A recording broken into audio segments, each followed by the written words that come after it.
your slice of bread, the end slice, one of your eggs, sultanas and some sugar, along with butter and jam. Going to add some milk. We're ready to get started. First of all, we're going to take our piece of bread and we're going to butter it. So we've got our bread, and firstly we need to butter it.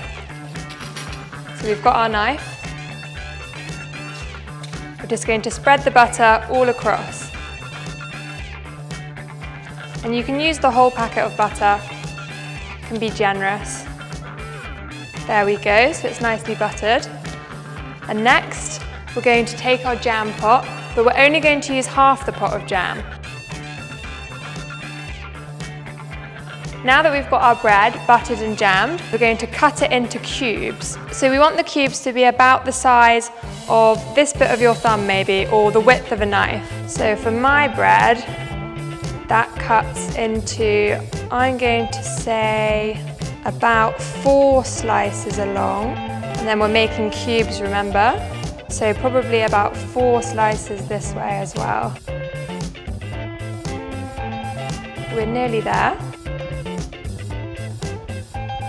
So now we've got all of our cubes. They should be about this size. Doesn't matter if they're a little bit smaller or bigger, but try and aim for about that size. And what we're going to do is take our foil tray and we're going to put some of the cubes in the bottom. So we're going to fill it up. I think we're going to get about 8 in here, but it doesn't matter if you get more or less, just make sure it's nice and full. So we've filled the base, and that's going to be the base of our pudding. So next, we're going to take our sultanas. So take the lid off, take a few of your sultanas out, but not all of them, and sprinkle over the bread. And I think I'm going to do about half of my pot on the first layer, because what we're going to do is we're going to make different layers. So we've got a bread layer first and then sultana next. So there we go, that's about half. So next we're going to do another layer of bread. So all the pieces that you've got left, just pop them on top until the whole slice has been used up.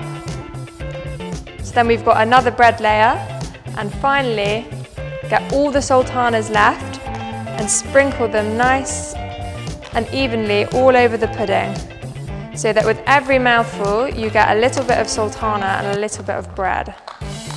The next thing we're going to do is take our eggs. So we only need one of the eggs. So there we go.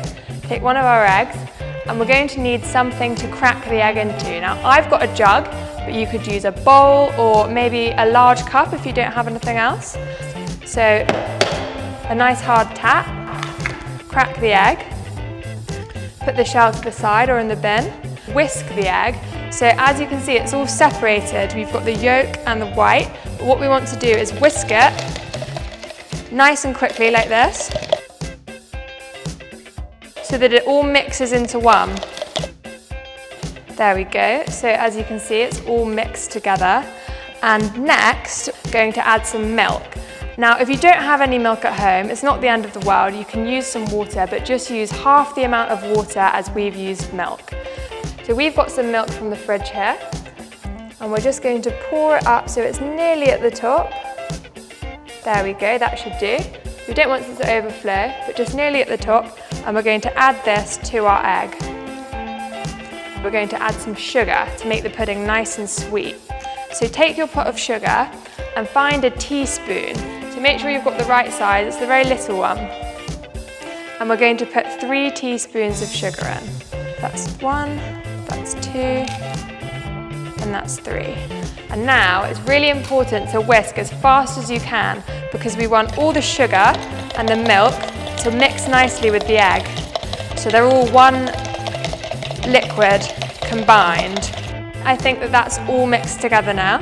So I'll put my fork down. What I'm going to do next is get my bread and sultanas and pour the mixture carefully over it so that it covers all of the dry ingredients, so that we've got a nice mix of all of our ingredients that we're using today. So if you keep pouring, if you pour like this across, you should make sure that all of it is covered. And there you can see we've got our bread and sultana, and it's currently covered in the egg and milk and sugar mixture. So I've got my baking tray here. I'm just going to pop my container on it in the middle. So now I'm going to put it in the oven, but don't forget you're going to need oven gloves because it can get very hot.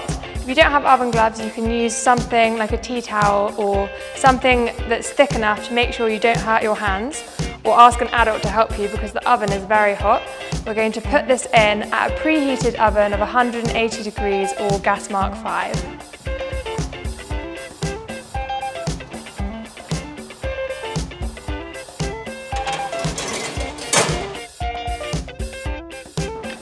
Okay, so our bread and butter pudding has been in the oven for about 25 to 30 minutes. And if you're not sure if it's cooked or not, you'll know when there's no runny egg left. If it's been in this long and it's still a bit runny, you could maybe try turning your oven down to about 140, or you could put some foil over it just so it doesn't burn. We've got ours here, and here's the finished product. It looks absolutely delicious, and remember to tune in next week.